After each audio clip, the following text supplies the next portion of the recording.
To right here behind me, 47 and Route 113. The vehicle did not stop. From what I understand, the vehicle went into the ditch, came back out of the ditch, continued south on 47, and then ultimately crashed just on the other side, on the south side of the railroad tracks, which would be 47 and Grand Ridge. The subject fled on foot. It was put out from the deputy that he was in foot pursuit of a male black, gave us a description of being in blue jeans, a white t-shirt, running with one shoe, and a backpack. He chased him for several blocks. The deputy told me he got within an arm length or two of the suspect, and at that point the suspect turned with a handgun and shot at the deputy. The deputy was hit 3 times. One round went into the left forearm. From what I was told, it was only a muscle injury. It was a through and through round. From what I was told, he received 2 stitches on the entrance and 2 stitches on the exit. He was then shot a second time in the front chest area, just above the stomach, and about the lower part of the rib cage. His ballistic vest stopped that bullet. After he was shot in the chest, the force of the bullet spun him around, and he was shot a 3rd time in the back, somewhere around one of his shoulder blades. I don't know if it was the right or left shoulder blade, but somewhere around the shoulder blade area. The ballistic vest stopped that bullet. The deputy is in good spirits. His family's with him at the hospital. Our local police department pastor is also with him at our local hospital. He's in very good shape. We're very, very lucky that the ballistic vest stopped those 2 bullets. The deputy was able to give us a description over the radio of what the suspect looked like and which way he ran away from. We were able to get police units in the area. We immediately set up a perimeter as wide as we thought we needed, and we ultimately... let me back up. The deputy was able to put a tourniquet on himself, on his arm, to be able to stop the bleeding.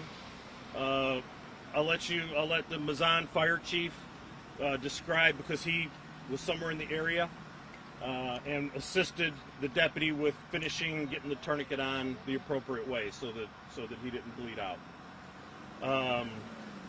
We were able to get the deputy into an ambulance and get him to a local hospital, again, where he's in good shape.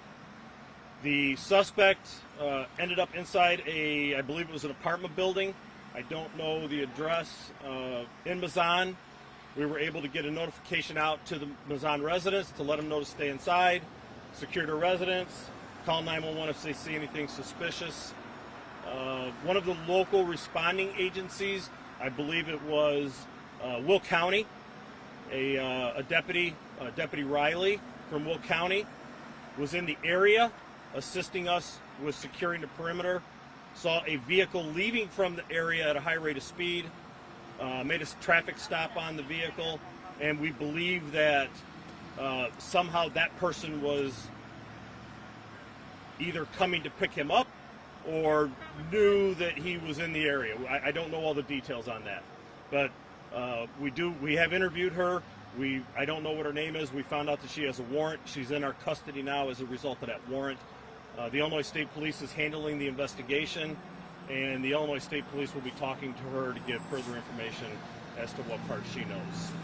So with that, I'll turn it over to the Mazan Fire Chief, and I'll let the Mazan Fire Chief give you his account of what happened, and then we'll take some questions. All right, my name is Mark Brookman II, B-R-O-O-K-M-A-N. I'm the Mazan Fire Chief. When I arrived, M-A-R-K, correct. When I arrived on scene, the deputy was conscious, breathing, and talking to me, stated that he had been shot. He had placed a tourniquet on his arm to help stop the bleeding. I assisted the deputy in tightening it to stop the bleeding further. At that point, we removed the deputy from the scene, put him in an ambulance, and got him transported to Morris Hospital. He was in good spirits and talking to us the whole time.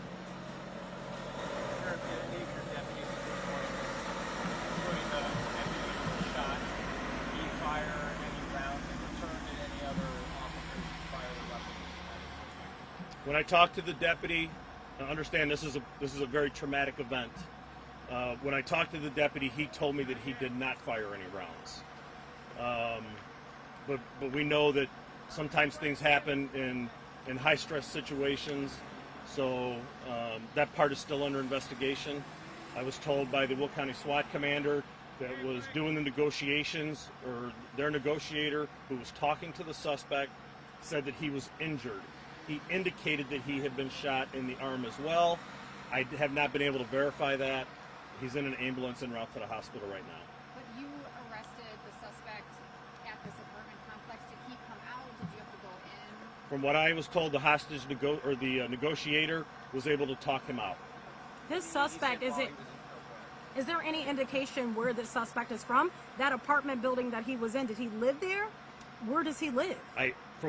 The only thing that I have is I have a copy of an Illinois ID card that I believe was found at the scene of the crash from where he fled from the car, and that he's according to the Illinois ID card, he's from Joliet, from Rainer Avenue area in Joliet. I don't know what his connection to Mazan is. Is that the photo you put on social media?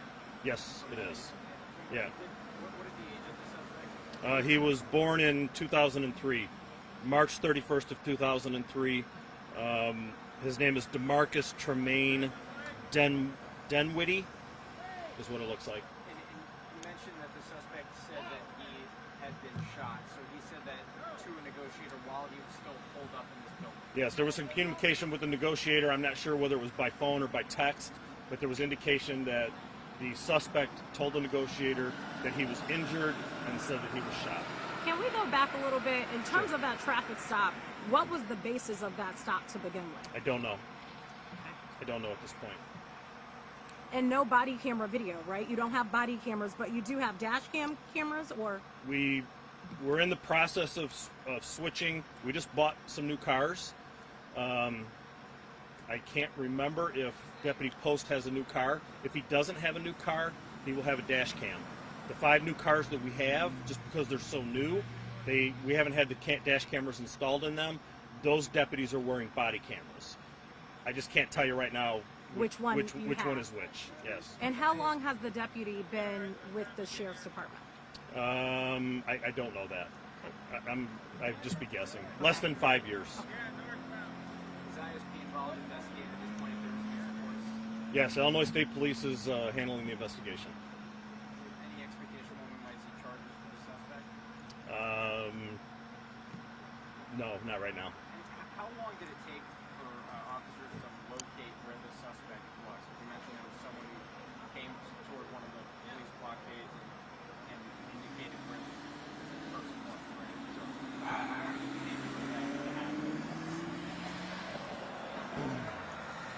To be honest with you, I don't know. Are you talking about when the deputy from Will County made that traffic stop and found out that there was some indication that she had? Yep. That's the way I understand it. I don't know if there was other information that led us to that street address, but from what I was told, that was a pretty significant piece of information that she provided to Deputy Riley from Will County. Yes. Were there any crimes that happened prior to this traffic stop in the area, to your knowledge? Not that I'm aware of. Well, from what I understand, the deputy tried to make a traffic stop here on 47. This is 47 southbound, 113. He was southbound 47. From what I understand, when he tried to make the traffic stop, I don't know why the suspect's vehicle went into the ditch, but he reported that he went into the ditch, but then he came back out of the ditch, went around another car. The deputy continued behind him, and then he crashed just on the other side of railroad tracks south of Grand Ridge. I don't know what he crashed into. I don't know if he crashed into another ditch. I don't think he hit another car, but I don't know the details on that crash. Then he fled on foot. I don't know exactly where he went. He went somewhere to the west. The deputy was able to give us some indicators via the radio that he was in foot pursuit westbound, away from the scene. At that point, at some point there, the deputy was shot 3 times, and At that point, it was give us some direction of where he's going, and then we set up a perimeter and was able to contain him in the town. The person who ran into the Will County deputy, do you have any indication on the connection between the suspect and that person? We're hearing that might have been a relative who he reached out to. Yeah, at this point, I don't know. No, I don't know. That'll come out, I'm sure, with the state police investigation. But at this point, I don't know. Was the gun recovered with the suspect? From what I'm being told, the gun has not been recovered yet. The state police, we still have several police officers down there. We have dogs and drone teams that are searching the area. That's the reason why we still have 47 and the railroad tracks in and of themselves shut down in an attempt to find the gun. It could be in the apartment. I don't know. How long did it take to get the suspect out of all? We saw even later on more vehicles, police vehicles pouring in. What time this action wrapped up? Let me see if I can. Maybe I can give you an approximate time.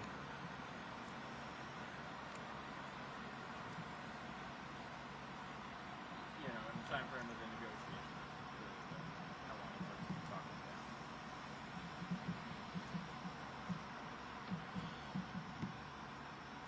It was probably somewhere around 7:55 when I was told by the SWAT commander that he was in custody. And when did they start negotiating? Do you know when it was first located? It would be a guess, but I think the SWAT team took probably somewhere around 45 minutes to an hour to get here once they were called. Was the rest of that building evacuated, or everyone just... The rest of the building was evacuated by the SWAT team.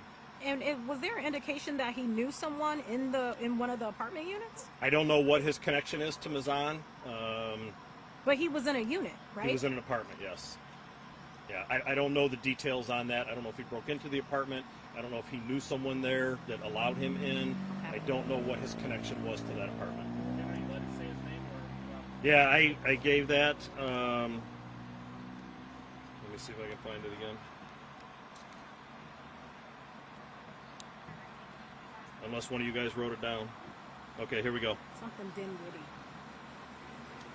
DeMarcus Tremaine Dinwiddie. And he's listed on Rainer Avenue in Joliet with a birth date of 3/31 of 2003. I don't know if it's too early to tell, but any history of previous crime with this individual? Yeah, ma'am, I don't know that at this point.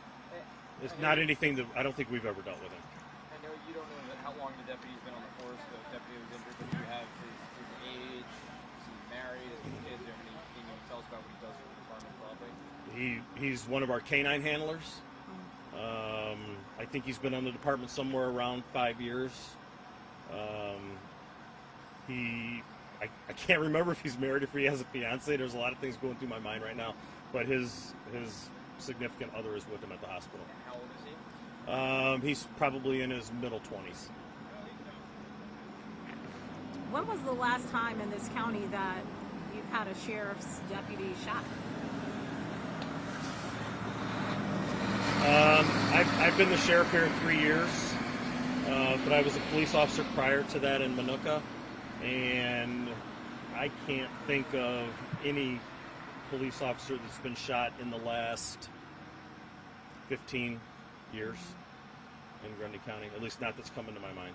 Anything you want to say to the community more broadly? I mean, we have people coming over to us asking us what we knew about the situation. Obviously, people Yeah, they're not used to were this. curious to know what was involved. Yeah, one thing I would like to say is I'd like to thank all the police agencies that came. The good thing about it, it's like the fire department. When the fire department calls, the cavalry comes. When we call, the police come. I can't tell you how many police agencies were here. There were hundreds of police officers here. The SWAT team, Sheriff Childress from Livingston County, many police officers from the area. I'd like to thank the community for doing what we asked. We put a message out, asked people to stay inside their homes, secure their homes, call 911 if they've seen anything. Grundy County is a great town to live in, or a great community to live in. We get a lot of support from our residents, and we're glad that we were able to end this peacefully and that none of our residents got hurt. Okay? All right. Thank you, guys.